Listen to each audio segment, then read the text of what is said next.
Good evening. Welcome to the 5-8. I hope the audio is working. We can't figure out if the audio is working. We can't figure out if it's working. Can you guys tell us? Can you hear us? Can you hear us? Because we're in the same place, so we can't do a sound check. Yeah, neat and live. Okay. Okay. Audio's working. Thank you, Arthur. Right, okay, welcome to the 5-8, where we discuss each of the week's 5 most fucked up topics for 8 minutes. 5 topics, 8 minutes. 2 hosts, no guests tonight. Some singing. Well, yeah. Jack. Yeah, Jack. A lot of curse words and as many cocktails as we deem necessary. LB, welcome to New Jersey. Thank you so much. I'm thrilled to be here. You want to tell everybody where we are? Yeah, we were feeling kind of bad about Tim Pool and these Kremlin. He's winding up a show. So, just as an homage to Tim Pool and his audience, his incel audience, we're literally doing this show from my mom's basement. Yeah. Yeah, that's where we are. That's where we are. Yeah. That's where we are. So lovely. We're being well cared for. I showed up. There was even a little bit of Halloween candy. Mm-hmm. So, this is also our Halloween. We always did a Halloween show. We did. And dressed up, and we completely spaced it and then realized we had to kind of put it together. Yeah. But I was in New Jersey anyway, doing other things. So we decided to have it here, but I feel like we spaced it. I know I spaced out because although I'm very confident Kamala's got this. Yeah. I'm so stressed out about this election. It's stressing me out now. Like I feel it in my body now. Why?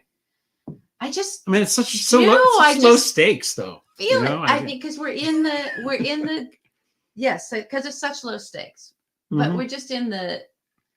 we're in the final throes of this. Yeah. And if it's the final throes of a patriarchy that's had a boot on our wombs and a hand over our mouths and one choking us out, like just mm-hmm. silence women and control them, and if that's we're finally gonna turn the page on that. I do think it's like that great Chris Rock line of it's like, oh no, this is like when your kids are about to go to bed and they hype up and they get a lot of energy and they do all this crazy shit, mm-hmm. right, in your house, and it's just because it's right before they're about to fall asleep. So maybe the patriarchy is just finally going to fall asleep.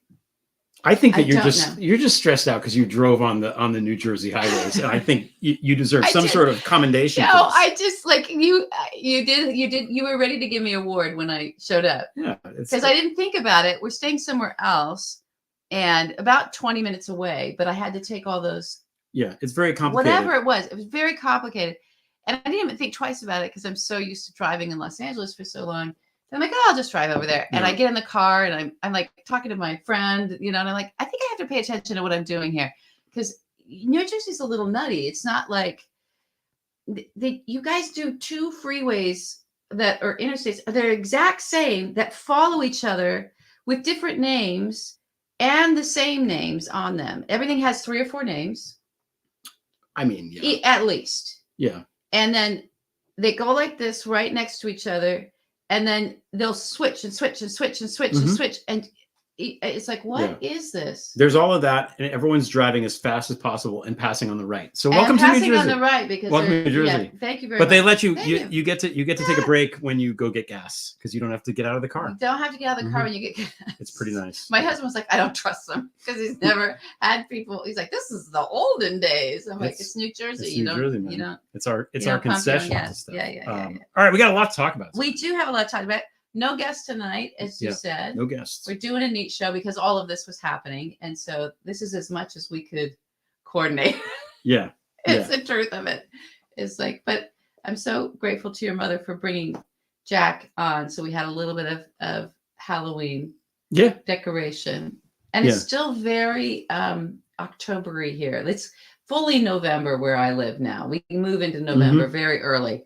So it's nice to be where the fall is really still fall. All right. You want me to put the clock on? Let's put the clock on. Let's get going. Oh, God, Greg, I am nervous about everything. So calm me down. What's the first topic? Okay. The first topic is endorse this. So we got a lot to say about these non-endorsements from the papers, right? So you've got LA Times first. The guy that owns the LA Times is named Patrick Soon-Shiong, who I've never heard of before this week, but apparently is a billionaire. How many of these billionaires There's are a lot there? of billionaires, and they're all friends with Elon Musk. I don't know why. Yeah. You know, everything that treasons must converge, Yeah. as we say. So he basically was like, no, LA Times editorial board, you may not do that, or whatever bullshit excuse he came up with. And then today, I think this afternoon, Bezos over at Washington Post did the same thing. That's causing more of a stir. And there's a couple things to say about this. The first is that, and I only know this because I worked in HR at AP for a little while. So the way that these media companies are set up, there is supposed to be a firewall between the publishing side, which is the money side, and the editorial side. And the reason why is because the money side is bringing in advertising, and they don't want the newspaper to seem like or have that thing where it's not being objective, that it's being influenced by stuff. What about foreign influence? That is its own separate topic. You know, that I think that goes on both sides. We need a cat lane for that. The reason why this is important is because these two guys they've broken through the wall. And in breaking through the wall, it's like the wall between church and state. They've broken through the wall. And I think, you know, the scariest part about that is that this is what the fascism is going to look like. The fascism is going to look like people with a lot of money telling everybody else what to do. And I don't know the details, but I think that I believe that with the Washington Post, it was the editor of the Post ordered by Bezos not to do it. And this is the, you know, Murdoch guy, Lewis, whatever his name is. We knew he was a schmo. But the LA Times, I don't think that is what happened. And I think they should have just ran the damn thing anyway. You know, let him fire everybody. That's the thing to do. I mean, they all ended up quitting anyway. So, yeah, they should have done it. So, and I feel also that these are papers that we rely on for news. Those are two like good papers that do good work, and we don't want them not having journalists getting paid. So it's just a fucking shit show any way you look at it. Yeah. So what do you think about it? I think when you kind of pull back and see everything that's been happening to sort of traditional media and journalism over the last, I would say even 10 years, it's starting to really look like a coordinated assault. You know, our First Amendment and our free press are so critical to our democracy and our understanding of our democracy. Not just to how our democracy functions, but how we feel about it and what we turn to as our toolbox for being citizens of a democracy. So I do feel like, you know, we can look at Elon and the social media side of things, but as for X, I have such a hard time calling it that, or Twitter being this great aggregator. It was the aggregator of news and also the town hall, the town square, right? And so he just bought that to kill it. And everybody who saw his stripes years ago. I wrote about it the day he took years over. ago, right? Verily, I called him out of the fraud on day one. So we knew that's what that was. And now he's out and proud about it. And it's clear that's what it is. And now we're learning this other big piece of news, which we'll get to in a bit, that he's on somebody else's, you know, fast dial, you know, at least if not payroll. So I think for Bezos, it's starting to look like you bought it to kill it. You bought it to choke it, right? You bought it to control it. Even though he said, I will have me hands off, we're now seeing that that's not when the most consequential moment of being hands off is upon us. Yeah. He had to go, you know, that's not why I have this thing. I have this thing because I need to move myself forward as an oligarch. It's not enough to just be the richest person in the world. He can't be in a democracy, needs to be in an oligarchy. Because they're still looking at what resources are left on the planet to divide up and to own a piece of. I think they think of us as a resource, human beings as a commodity. I want to remind everybody, and I'll keep reminding everybody of this, that, you know, let me back up a little bit. I think it's the need to have a strong man. These oligarchs need a strong man.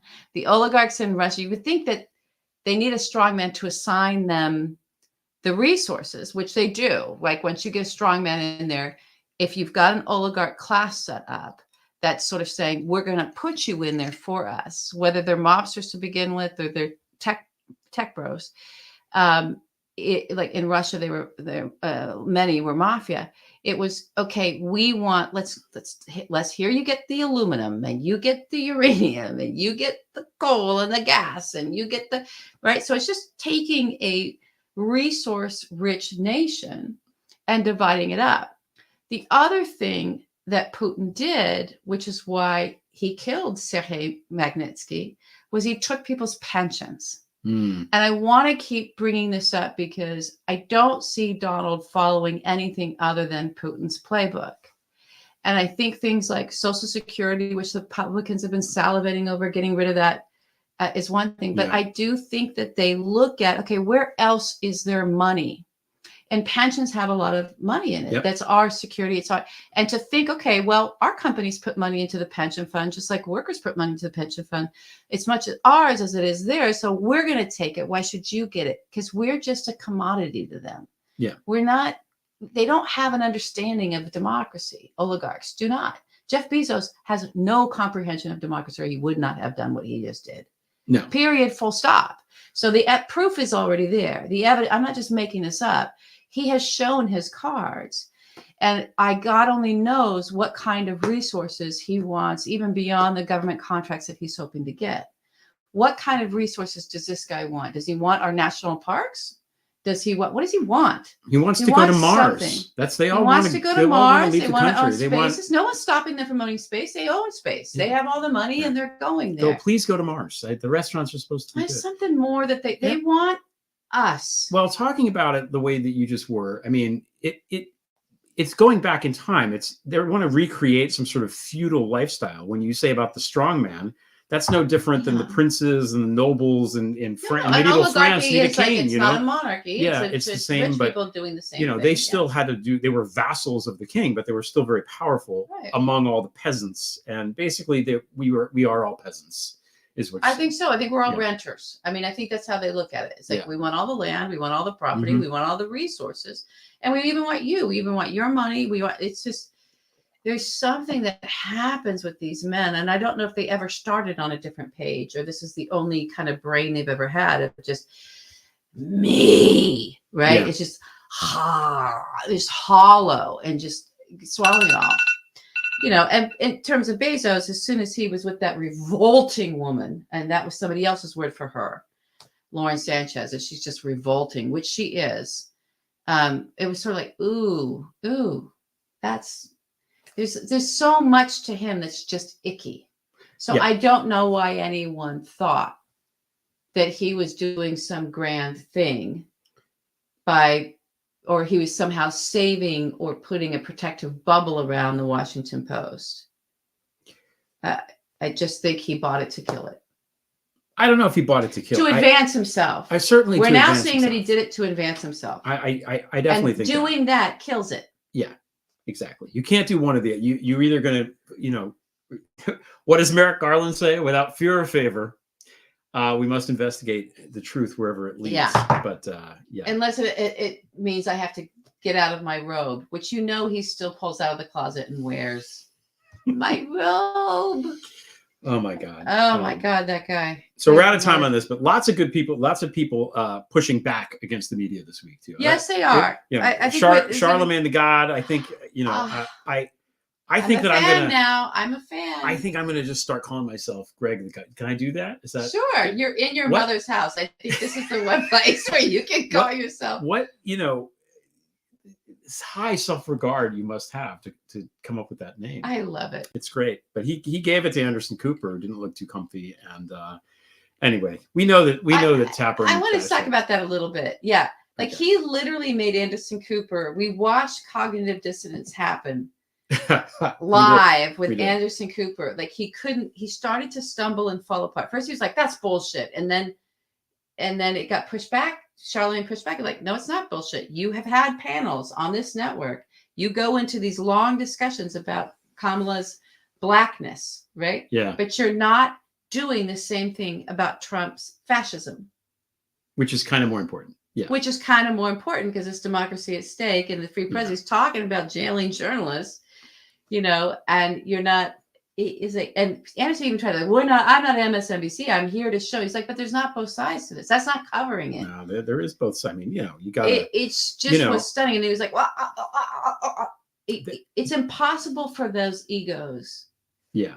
To consider that they're not just engaging with the problem, they're manifesting the problems themselves. Mm-hmm.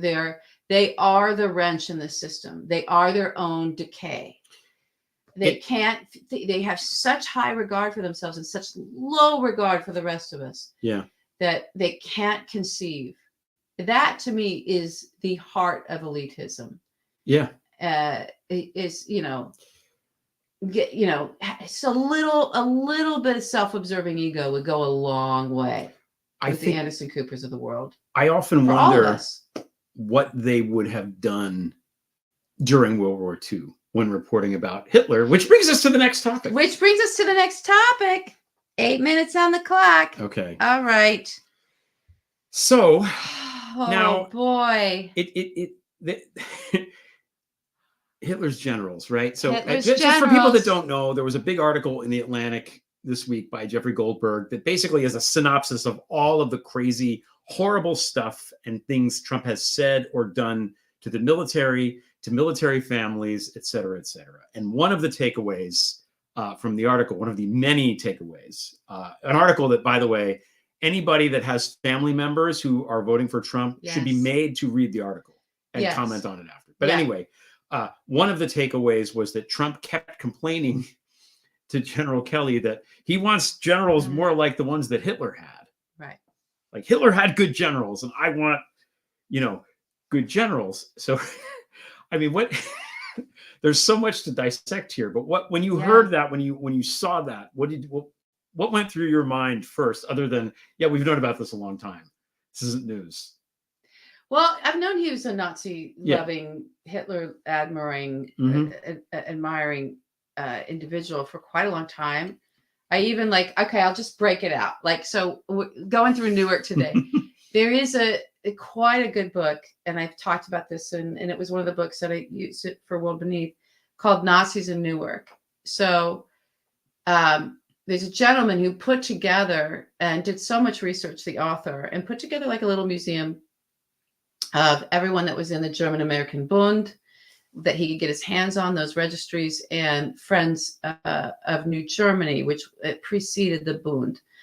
This is the group, the German-American Bund, that did the Madison Square Garden rally. Oh, right. That on Sunday, Trump is about to repeat that right after these Hitler comments. But I bet you would find Fred Trump in that registry. I've always thought that.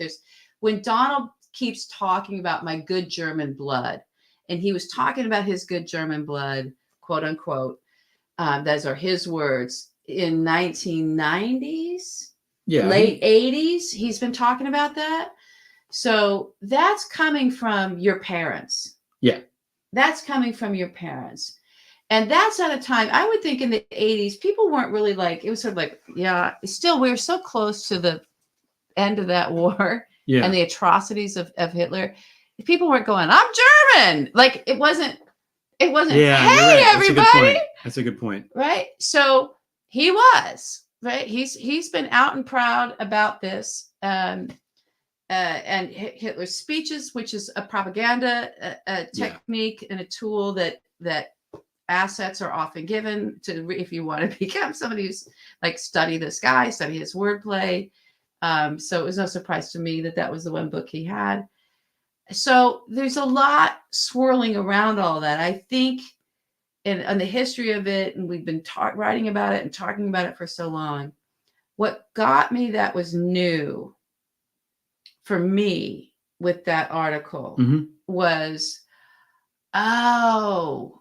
Kelly was really trying to get across that he doesn't know the history. Yeah. Exactly. He doesn't know the history of the generals. We knew that, but I hadn't thought about it that way yet. And it's me neither. Yeah. It's so what does he know? Why does he know this?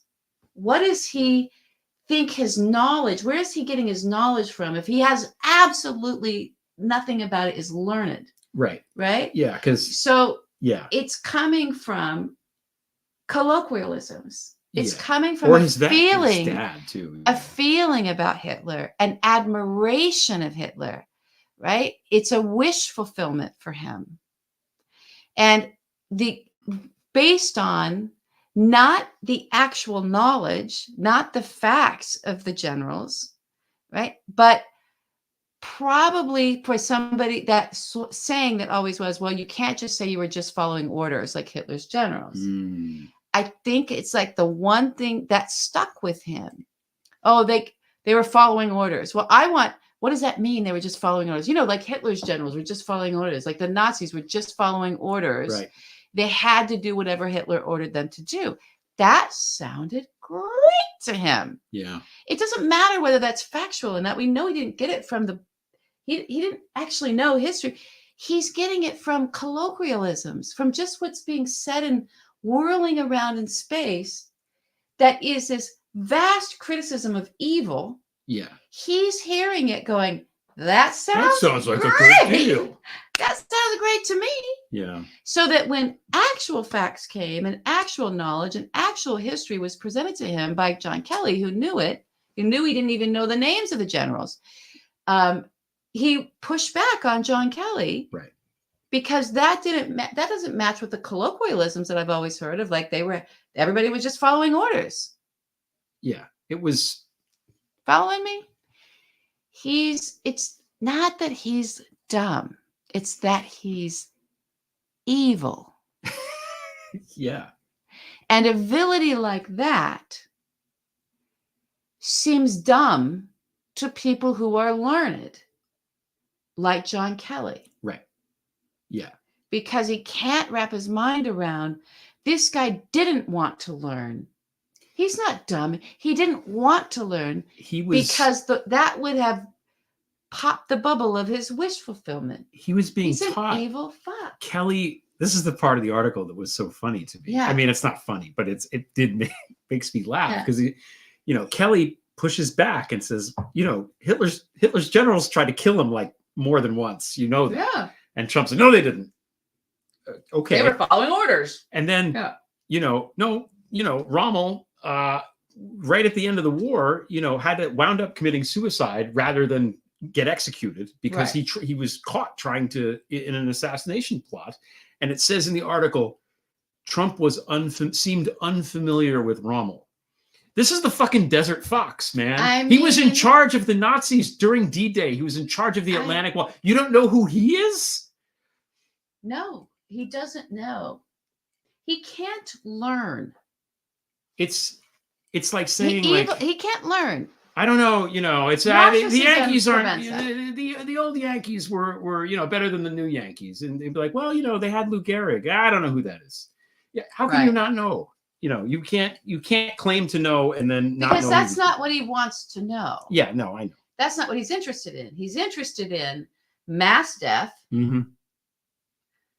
carnage, and loyalty, bloodlust, and loyalty. Yeah, and people just doing what he says. Do what I say, just even whatever if it is. You know it's evil. And there's a lot and illegal and wrong, and you're going to burn in hell, and the worst shit's going to happen to you ever.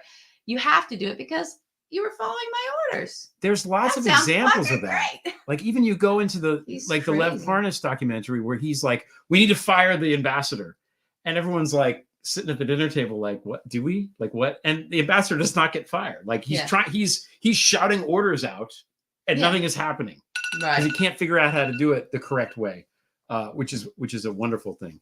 At least there was that was at the time where there were still people there who would kind of push back against him. But one thing that I noticed is that I said this on Tony's show this week, but I'm going to say it again. Okay. One thing that Trump and Hitler have in common. There's a lot of things. They both looked up to other dictators. Yeah. They're both weaselly. And they're both basically the antithesis of Arnold Palmer. So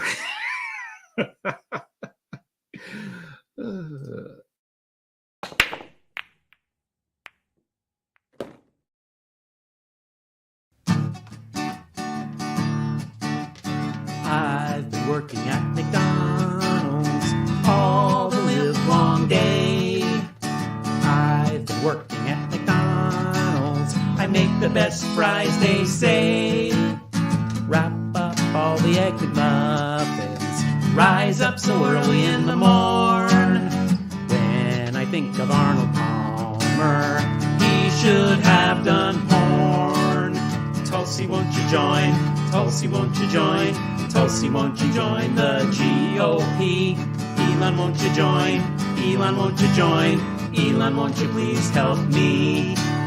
Skip like a dipshit, jump like a loon. Skip like a dipshit, shit. Skip like a dipshit, jump like a loon. Skipping like a dipshit, Elon. Dry humping Nazis, dipshit shoe. Dry humping Nazis, dipshit shoe. Now dry humping Nazis, shoe, dipshit shoe. Skip like a dipshit, Elon. Hey! Chunk bringing it as usual. Bringing it as usual. So what's the genesis of that? Oh, you want me to tell people? Yeah. No, first of all, when that line dropped, when Tim Walsh said that line, skipping like a dipshit, I watched it live. I picked up my phone right away. I was like, that's the greatest line I've ever heard. Like, just as a writer, for that line of dialogue to fall out of someone's mouth, it just is perfect, right? And it's a perfect encapsulation, and we could just see it. It's like, oh yeah, he's a dipshit. And I hadn't heard dipshit in a long time. Oh, it's great. Perfect. And then David Simon, who I admire so much, was like, this is a great line. I might go back to writing. I can write for politics if I can deliver lines like that. That is a very, very fine line. And I'm like, yes, it is. So that was in my head.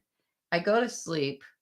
I woke up. It was like 2 in the morning. I don't know when I emailed you. It was like 2 or 4 in the morning. It was late. It was in the middle of the night. Yeah. Skipping like a with like skip like a dipshit, skipping like a dipshit, skip to my Lou in my head. So I wrote it to you, and then you were like, oh yeah, let's go. We're gonna do that. We're doing that. We're doing it. Yeah. So that's it. Okay. Again, shout out Chung. Awesome, man. I love the ghostly Arnold Palmer. Oh my God. The Arnold Palmer thing.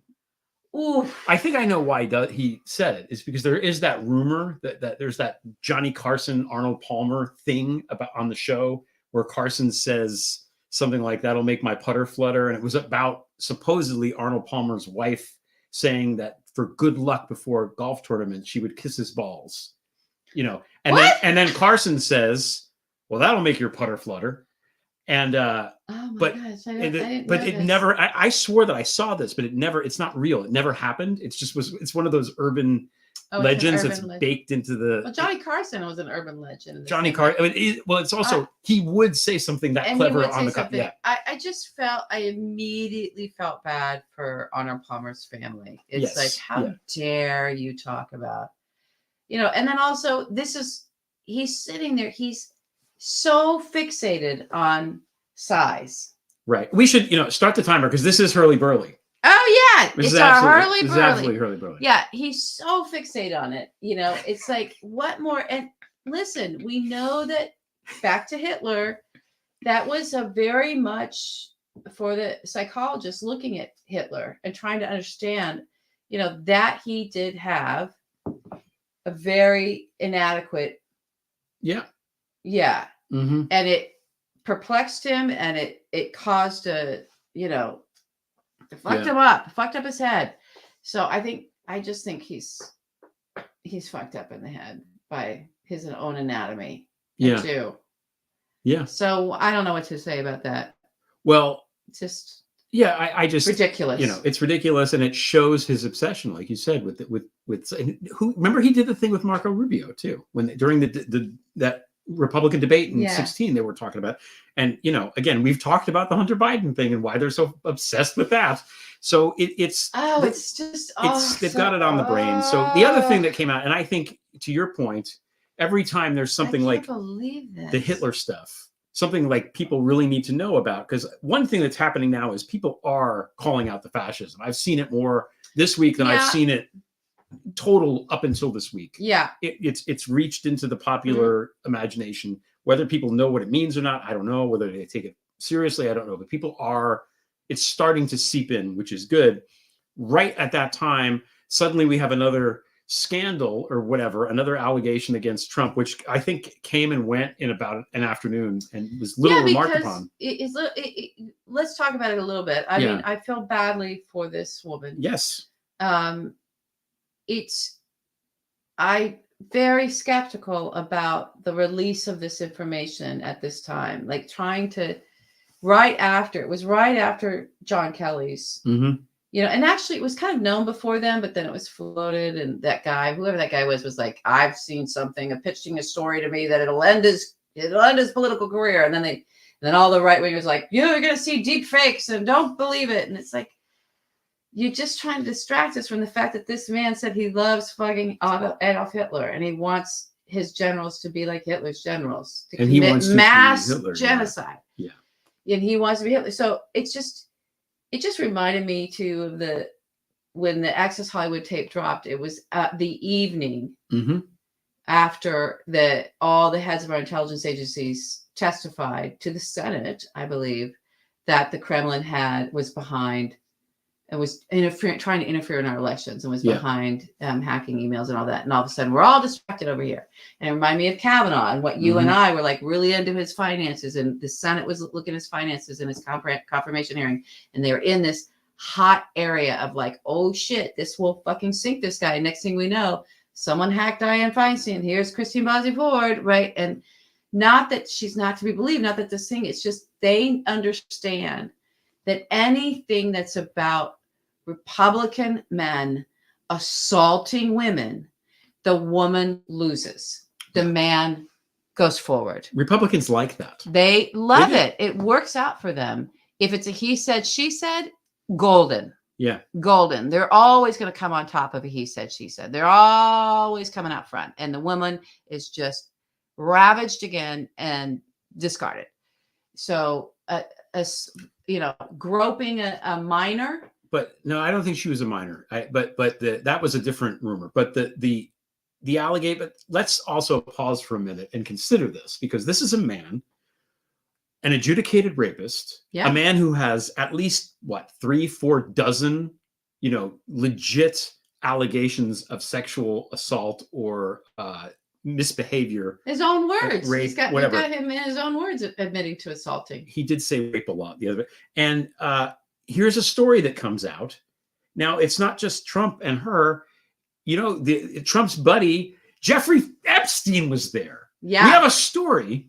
Okay, yeah. Let's just step back. Like you said, we have a story here where this guy who's one of the two political candidates is with the greatest monster or one of the greatest monsters of this century. Yeah. Hanging out, maybe taking, they're joining together to do horrible things to this, minor victim. I thought she was a minor. She said she was a minor. And this is and nobody even this should end it. It should end it. But then everything should have ended it. So I think, and these are the people that, if they are elected and if they are put into power, are going to take away women's right to choose, which is really women's health care. It's healthcare access. Abortion is healthcare. That's what it is. Criminalizing abortion is no different fundamentally than criminalizing chemotherapy. But then I'm not property of the state, right, and that can't happen. We have to boost the domestic infant supply. We have to boost. My body needs to be the property of the state, not yours. Yeah, just mine. Okay, but the whole thing is like it should end his. Well, who ends it? People with money. The press would end it, right? Because they would cover it appropriately, and they would make sure everybody understood that this was truth. But we see what's happening there, right? Yeah. The party should end it. Be like, that's not fucking happening. That's not happened. They're completely bought and paid for. So who's going to end it? It really is up to us. We're going to voting. We're going to end it next Tuesday. We're going to end it. But there's the things that we have in place that we would traditionally rely on to be to make a call. There was certainly Joe Biden had a bad debate, and that got ended. That got ended by the press, and then it got ended by Nancy Pelosi, by his own party. Yeah. So that's never going to happen. And that was just having a bad debate. It was and George Clooney. It was basically Ocean's. And it was 375 or something. So. And Aaron Sorkin weighed in way too late, as always. Oh God, but yeah, That's not the only hurly-burly. that's not the only hurly-burly, but yeah, all the people who would end it if it were a Democrat, yeah, are never going to, even if they're not themselves professed Republicans, like the press, are never going to end it for a Republican man. There's something about Republican men. I don't know. They get away with everything. You know what it is? It's like their daddy, and we're all the young girl who's been misbehaving and just needs a vigorous spanking. Yes. And this isn't me saying this. I'm quoting Tucker Carlson, who said this at some speech with Trump at this event. Out of control. Not just a spanking. Not just a spanking. A vigorous spanking. Oh, he said vigorous. Vigorous. That was the word. Like he's been through it before. Vigorous. It's probably his workout. Well, you know, I've got Peloton. He's got spanking. Why is he friends with the dead pimp? What was going on there? Why was he hanging out with Dennis Hoff? What in happened Vegas? With him and the Mia pimp? Molinari back in the Prevail archive. You can read about that. Like, no, Tucker and the pimp needs to be like an article. And what did Tucker? What was the other thing when he was laughing? Who was it? Matt Gaetz. Mm-hmm. Yeah. And Matt Gaetz was like, your wife was. He was like, wah! Tucker was like, wah! Yeah. Yeah, no, and then how did he get? So we know he's on the Kremlin's payroll. That came out with Justin Trudeau, right? Justin Trudeau under oath, the man who had access to all the same intelligence, of all the Five Eyes intelligence, went under oath and said Tucker Carlson is owned by the Kremlin. So how do they get to own somebody, Greg? Usually they have some sort of compromat, it is called. I don't know if you knew this word. It's called compromat, and it is spelled with a K because it's Russian. Because Russian says K, and the R is probably backwards. So I think a backwards R is a key or something. And he was laughing with Elon. Tucker was also. I forgot about that. We saw that where he's laughing, and we'll get to that. Oh no, they were laughing. They were laughing about why is nobody trying to kill Kamala Harris? And then ha ha ha ha, such a funny laugh. I forgot about this. This is what. Yeah, and then it was well, you're going to go to jail if she wins, you're going to jail. Elon Musk. He was like, oh. But the way they laughed about it, that laughter was so like they had knowledge of something together, and we're really laughing at like it's really going to happen for you, like it's either you're going to get off or, oh shit, it's going to be so bad for you. Yeah. That they were yucking it up around that energy. And it's like, why is the guy with all these defense contracts? So we'll get to that in a second. This, and where is justice? Who fucking knows? It just occurred to me. Yeah.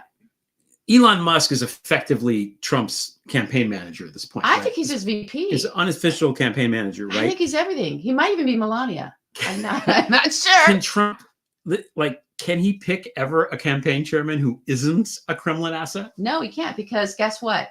Yeah. This is the big Wall Street asset. Journal thing. Is like he's talking. Elon Musk is on the phone with Putin like all the time, and according to the Wall Street Journal, this great reporting, it's not just talking about they're like friends. It made it seem like they're like buddies. Yeah. Which is, can you imagine what a fucking loser you have to be an American citizen, and no one in this country will talk to you? You have to call up Vladimir Putin, a D-list KGB agent in terms of working human intelligence. It's not like this guy's all that sophisticated. No. But even his whatever skill set, his shitty box of tool, his shitty toolkit for like running an asset works like a charm with Elon Musk. Elon's like, wee! Right. Yeah.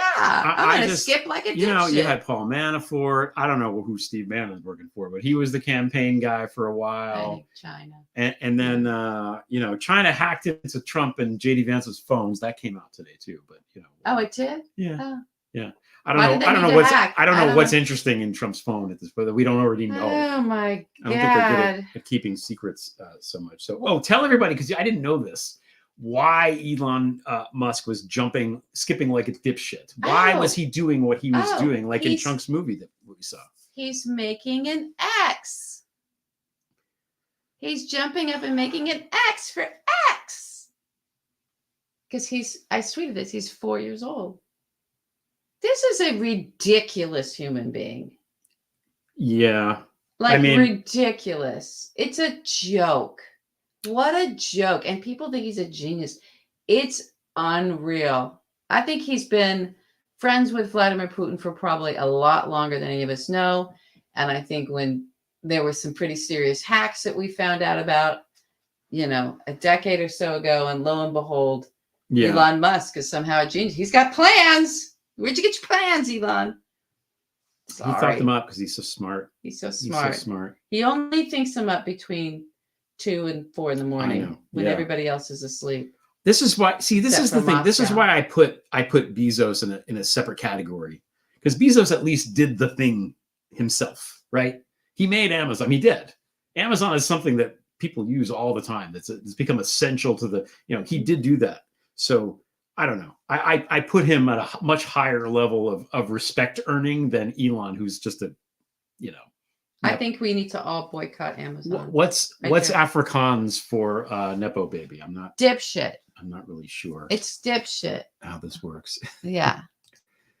Oh God, Norton always wants to scan my computer when I'm when we're on live on air. I'm seeing you. I'm seeing now what you're doing. I see what it's like on this side. We have to move on. I just want to explain.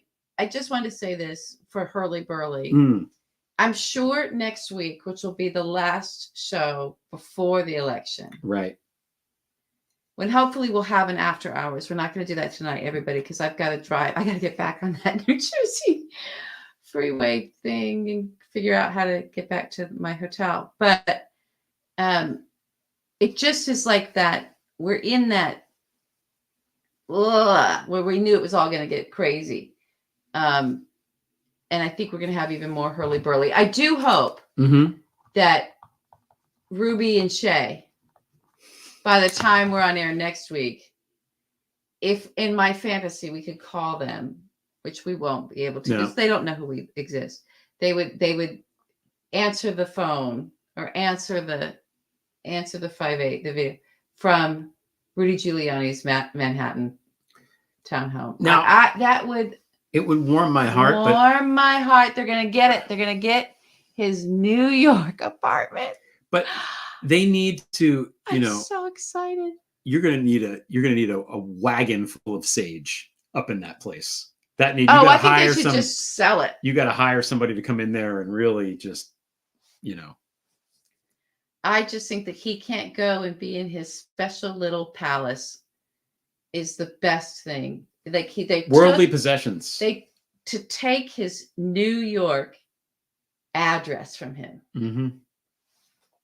Well, Mr. Mayor. It's my favorite thing. One more thing about Bezos before we move on. Oh God. No, he got hacked. Remember, by Saudi Arabia. They hacked into his phone, and then he called them on it. Yes, he did the thing with blackmail that you should do. There's moments where we all had respect for this man for things that he did. Yeah. Why am I defending Jeff Bezos? I don't know. All right, sorry. Let's move on. The drink must have gone to my head. Democracy dies in silence. He just shut everybody up, is what he did. Yeah. You can keep the lights on, but will you still hear the journalists speak? I don't think so.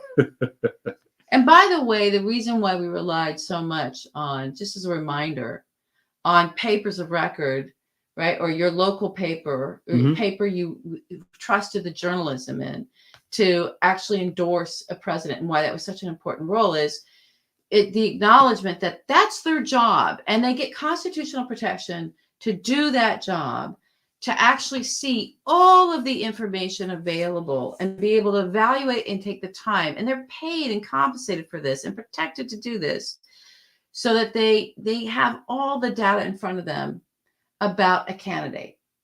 But from scandals to the soundness of their policy proposals, to whether or not they hang out with Opus Dei people, to whether they hang out with Opus Dei people, to whether they were assaulting girls with Jeffrey Epstein, it's all there. They can keep, like, we're sitting here trying to keep track of all this, and even on our shows every week, we're like, oh yeah, I forgot about that. Yeah. So they have the archives, they have the teams, they have the research, they have the budgets to go get new. They did the coverage themselves. Yeah, they have the archives. They have the authority, therefore, that we in the power we vested in them to be able to communicate back to us objectively. We hope this is the candidate we think that's actually going to do the thing the best. So for them to say, yeah, we don't think we're qualified to do this anymore, which is basically what WAPO was saying. Yeah, we just don't think it's our role to do this anymore. Well, then what is your fucking job? It's interesting. What is your role? I went on this weekend. I was at the Easton Book Fair in Pennsylvania on this great panel. It was great. And the woman who was running the panel, Melba, oh my God, I can't remember her last name. Sorry, Melba. Melba's enough. She's great. She's wonderful. But she made a great point. And she was like, if you're going to be a nurse, you got to go to school. You got to pass the test. You got to get an RN. Yeah. You want to cut hair. You want to be a fucking barber. You need a license. Oh, that's a hard license to get. Anybody can just say, I'm a journalist. Yeah. Here I am. WikiLeaks is journalism. Like there's no certification that one needs to say, I am a journalist. And, I approach journalism in stuff that I write, but I do not consider myself such because I have a high regard for what it means to be a journalist that apparently the journalists don't have, or at least the publishers don't have. The publishers don't have anymore. I think that's more about a different type. I mean, you're an opinion. You give your opinion just like any of the other essayists do. But, in terms of calling leads, double sourcing, fact checking, and even having the law on your side. Yeah. Right. So that your legal department is there to sort of say, okay, you've dotted your I's and crossed your T's. So let's run the story. Yeah. And anybody comes after you will protect you. Mm-hmm. Yeah. If all that means all that's gone too. It's dire.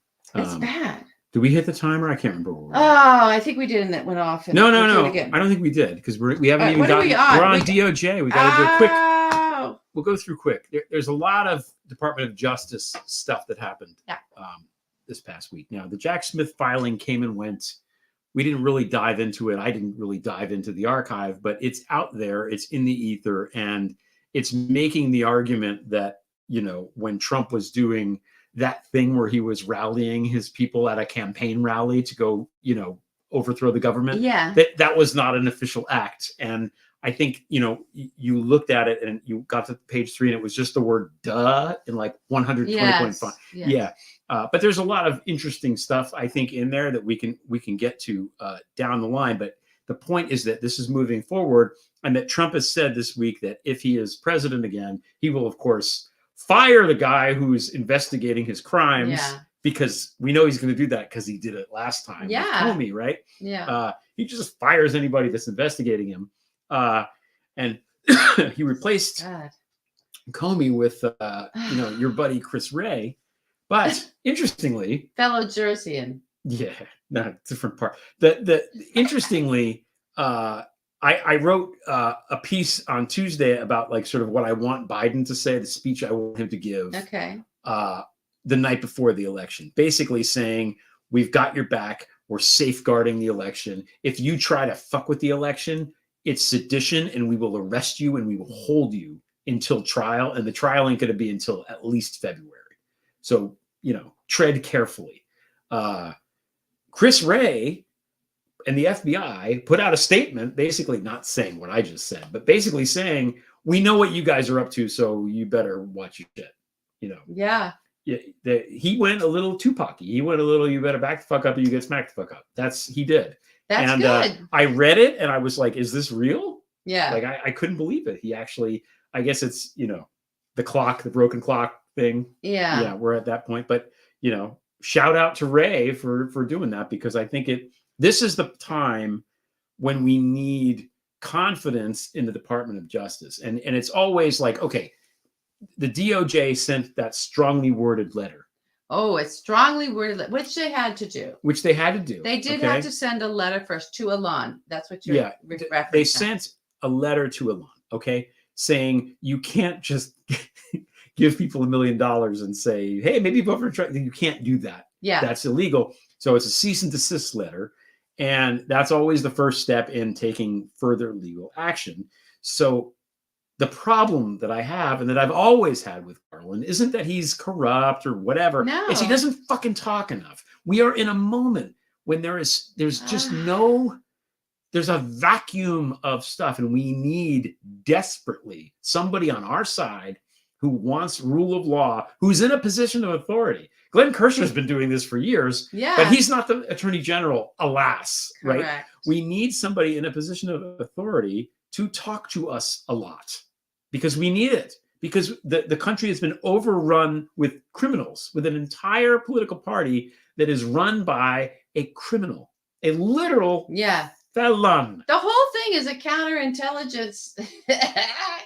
Well, and like, maybe because of that, they're so fucked up. He doesn't feel like he can talk. I don't know what's wrong with this man. I really, he doesn't. As many people as oh, you can't question it. You have to protect the institutions. I don't think it's protecting the institution for us to sit there and go, how dare we question the fact that Merrick Garland won't get out there and just at least talk to us. We spent 2 years screaming for that, and nothing happened. So I gave up asking for that. No, it's clearly too late. But, he'll show up and cry, but he's not going to show up and talk to us about. You don't have to say. You can say, I'm not going to go into the details in the investigation, but exactly what Chris Wray said in his letter. Why can't we do that? This is something that is illegal, and we won't tolerate it, and we won't do. Just keep saying without fear or favor. Just talk. So that we know you exist and that you're paying attention to the stuff that we're seeing in plain sight. That is just this rampant criminality aimed at us. I'll say this again. I've said this before. These are crimes being committed against us. We're the victims. We are. U.S. citizens, and the United States is the victim of these crimes. So please, as the head of the Department of Justice, talk to the victims of the crime that we're watching being committed against us. We know these crimes are being committed against us. We're victims of a crime. Do the job that the Department of Justice says is always the top thing, is to make sure that they pursue justice and because they care about the victims. Start giving a shit about us. The AG, the Attorney General, is so hard. Attorney. It's our attorney. We know it can be done because Tish James has been doing it in this. Yes, she did. It can be done. We know we have the fucking template. Like, we just need this. I get what he's up to. Well, you can go by what we're doing in the filings. No one's reading the fucking filings. We need you but on also, TV. That's not the moment. That's not meeting the moment. Right. At all. That's failing to meet the moment. Well, we're going to put it all in our own. It's on our website. Just go to our website. That's not the fucking answer. It's not. No. If Mueller had been capable of going in front of a fucking TV camera one time and saying, it doesn't exonerate him. I heard what he's saying. This does not exonerate him. That's bullshit. And that he said nothing else but that, we would not be in this mess right now. That's exactly right. He wasted years looking into that shit because he couldn't do a fucking simple thing like that because he wanted to protect the whatever the fuck. Oh, there was a memo. Yeah, the memo. Don't forget about the memos, Greg, because the memos are all powerful. Talk about the God. It's memo the God. Isn't a memo? It's not even a real letter. The DOJ memos. It's not even a letter. It's a memo. It's like an email. My God. It's like an email, right? I can't. Is it a forwarded email? I sent you the forwarded email. I used MailChimp to inform you. Oh God, it gives me such a headache. Again, this is the stress. I understand. It's just, but you don't have to stress out because you know what? If Trump wins, the new Attorney General is going to be Aileen Cannon, and I'm sure that she'll do a good job. I was heartened to hear this news because if Aileen Cannon is the Attorney General, she won't be on the Supreme Court because we know that's where she's going. Oh, Jesus. Yeah. Can you imagine? Talk about a dipshit. Is she a dipshit? I believe so. Or is she, I don't know what she is, but we've been through this before. Look, I don't know where Marco Rubio found her. Maybe we need to ask Marco Rubio. Maybe we need to put his fucking ass in front of a hearing and ask him where Aileen Cannon came from. Where'd you get her? Why her, Marco? Why her, Marco? What's going on, Marco? I don't know. I think I hate them all. All right. I think that's the answer. Oh, 7 seconds left. Nice. Oh, that's good. There we go. We have announcements, right? Yep, we have announcements. The announcement is that, everybody knows this already, I think, but that we're doing a live show in New York City, KGB, on Sunday, the 10th of November. Yes. Listen, and we have guests. We do. We cannot announce the guests like usual. We actually can't announce the guests like usual. We don't do that. But there are guests. I promise they're going to be great. You got to come. You got to come. It's going to be a good time. Look, I'm feeling, I'm stressed, but I'm also like, she's going to win. I looked through the states. I know you did. Your prevail was great on that. If you read the tea, like he's not going to win. He's not going to win Michigan. He's not winning Michigan. There's a difference between him losing and him seizing the presidency. Yeah, I don't think. But here's the thing. And I was worried about that, and I know you have your thing about that, and someone else told me the thing about that. So I don't mean to interrupt you, but it's like we're in the White House in terms of a democracy-loving president is in the White House. Yeah.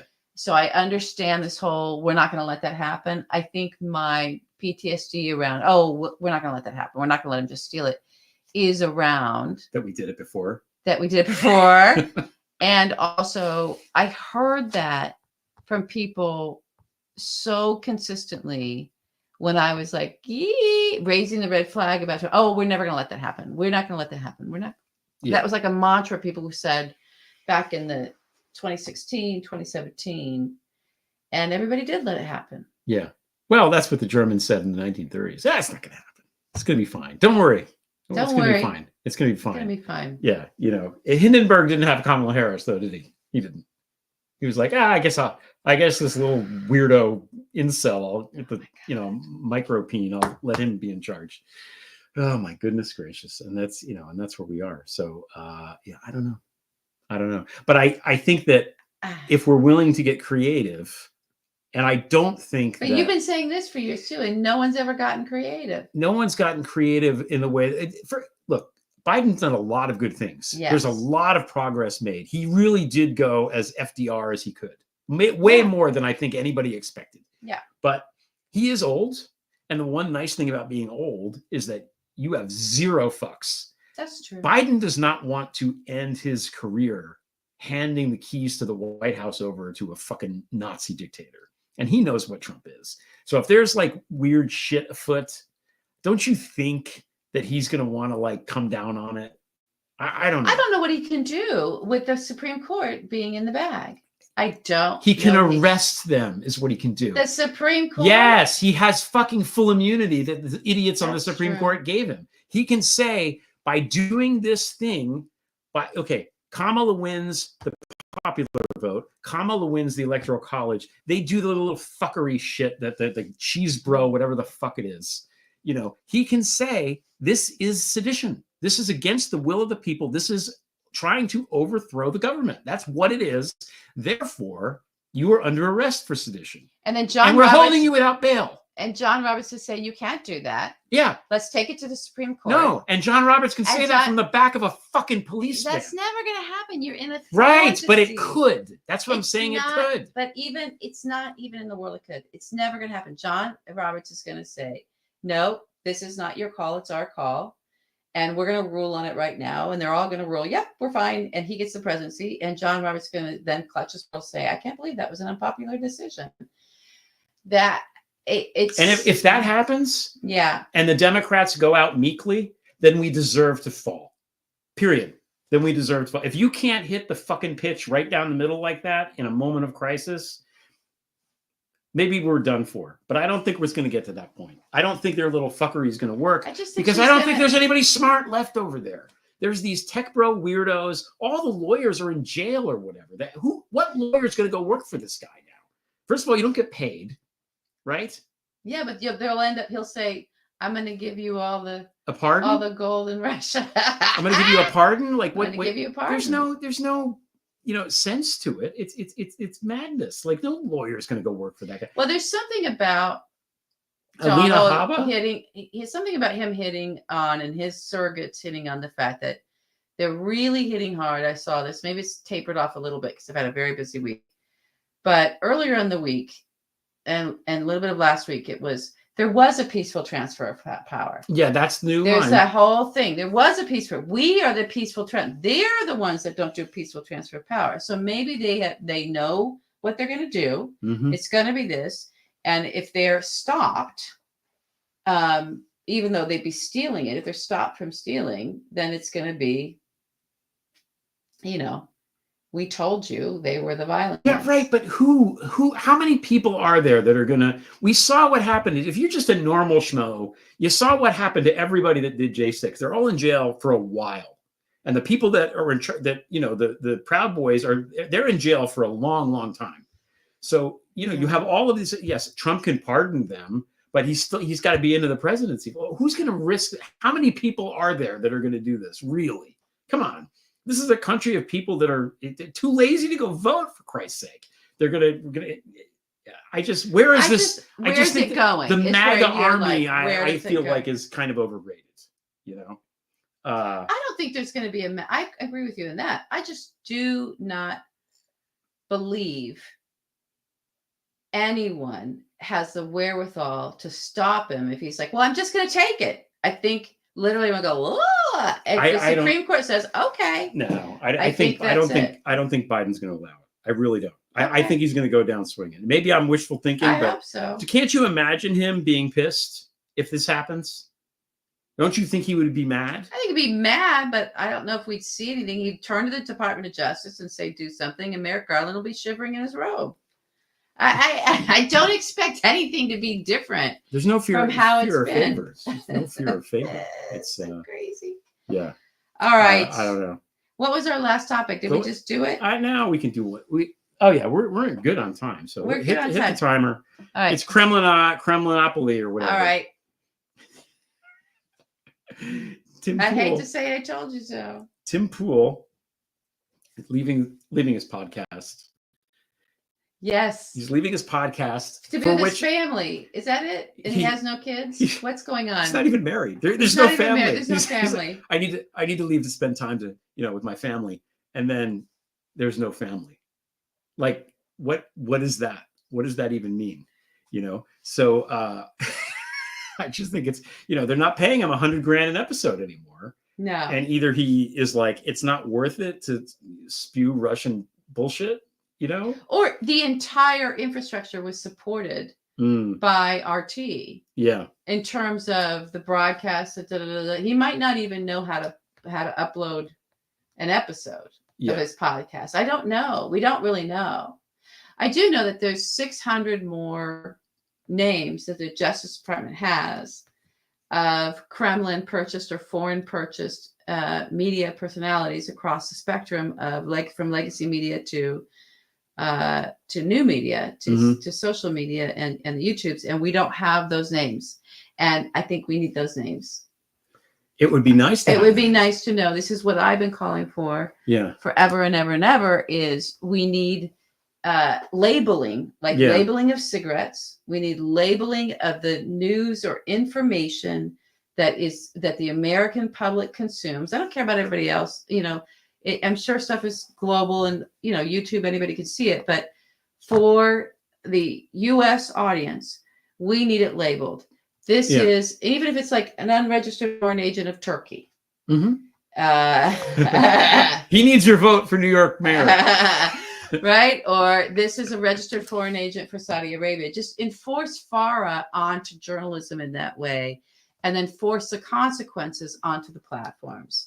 Or onto the outlets. So if CNN is not putting that, when they put somebody on air that's spewing a bunch of opinions and seemingly being equalized with somebody who actually is an American with the expertise and knows what they're talking about, and you have a Kremlin propagandist right there. If they haven't vetted their own opinion makers to understand that this person is maybe a foreign agent, or they have to label it, they have to put it on the chyron as long as that person's voice is being projected and their face is being projected. If it turns out they're an unregistered foreign agent and that wasn't caught by the employer, then the employer is held as accountable as the unregistered foreign agent themselves in terms of fines, in terms of loss of employment or jail time. That's how you take FARA, and you strengthen it without compromising the First Amendment and without because and freedom of the press, because the label is there. As long as the label's there, you're good, but you better be registered, because that's FARA, right? So, and if they're questionable, they can say, we're not sure, but we believe that the person might be in a foreign payroll, right? Put that on there. And if it's untrue, they'll, that's slander. If not, this is it. Just label the toxins. Yeah. This information is going into our brains and our spirits.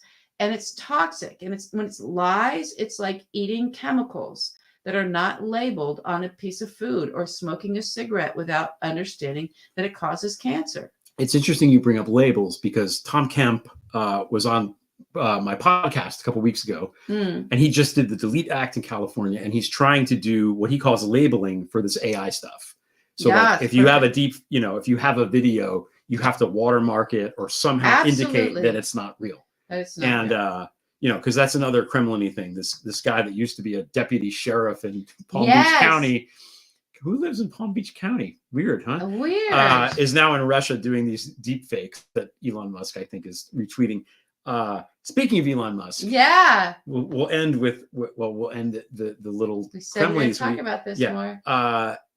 He's friends with Putin, but the head of NASA has now come out and said we need to really look into this, because he shouldn't have national security clearances. No, he can't have these security clearances. Yeah, it's a madness that he has clearances. It's a madness. Yeah. He is madness, skipping and jumping like a dipshit.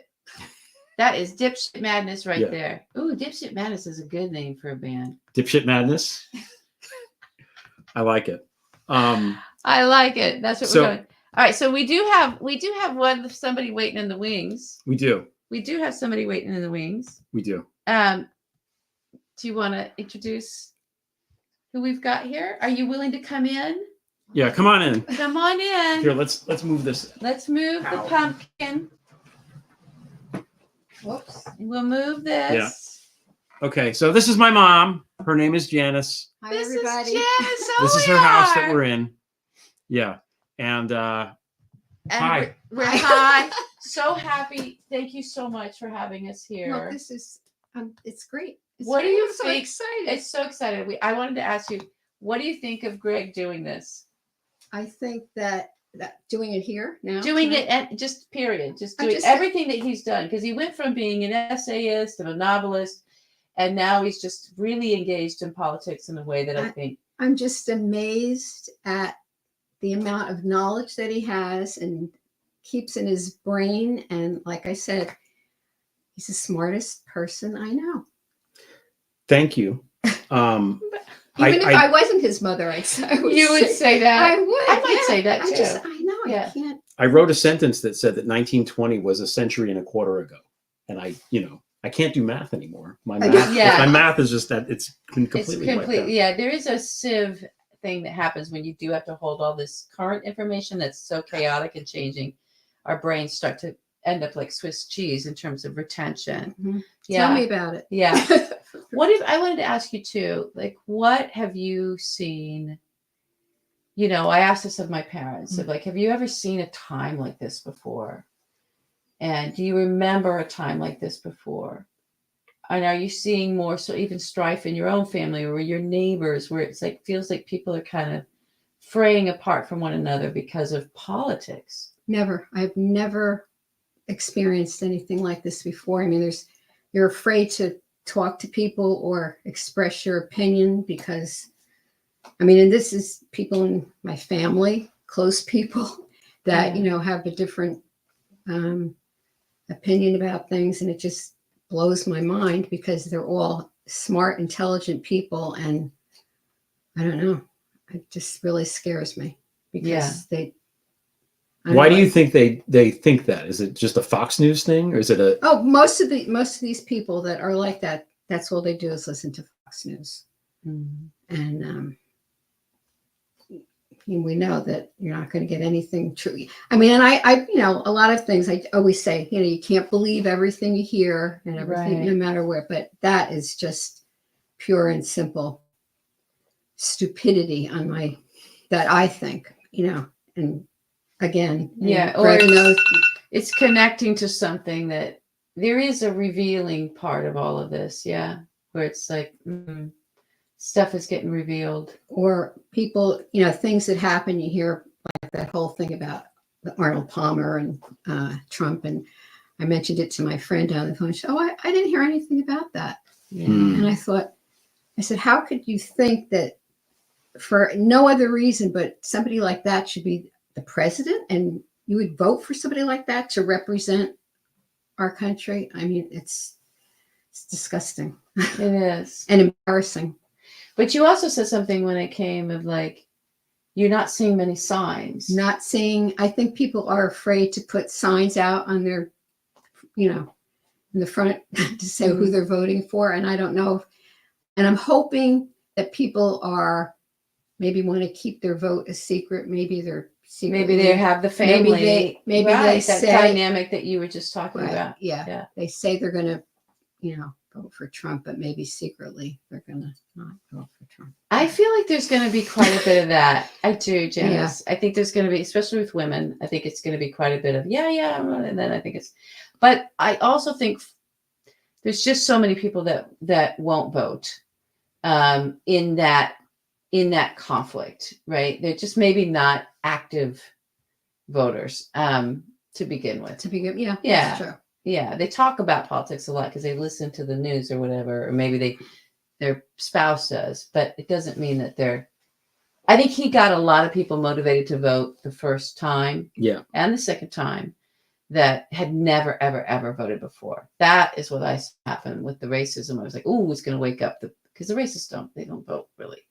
That I grew up around in Kansas, in the middle of the country. They just talk a lot, but they maybe didn't even know how to register and felt embarrassed to know, like, I got to go to the DMV, and they didn't know that and they didn't do it. And so, but here we are. Not in Kansas anymore. We're not in Kansas anymore.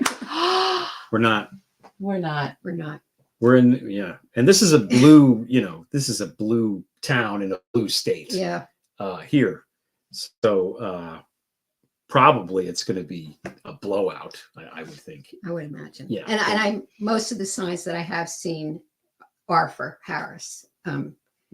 So it feels like it. Yeah. All right. Thank you for Okay. having us in your home. I know, it's been wonderful that I finally got to meet you in person. Yeah. And I get to have you get to have your son. Have my son here. Yeah. And experience this live. Okay. Yeah. Is it everything you thought? All the comments are there. Can you see? Let me see. I don't have They're my loving you. on. All right. I don't either. Yeah. Look at this. Here we go. Yeah. Our vision. Toto agrees with mom. So, oh yeah. Mom. There's mom stuff. So thanks everybody for being nice to my mom. Thanks for helping me navigate my way from that Jersey Turnpike. I'm not worried about you going driving back. I'm gonna make it. I'm gonna make it. She was very brave to do that. When you're on, by Newark Airport and you have to go around all those roads, what we say here in New Jersey is, you're gonna get through it. Oops.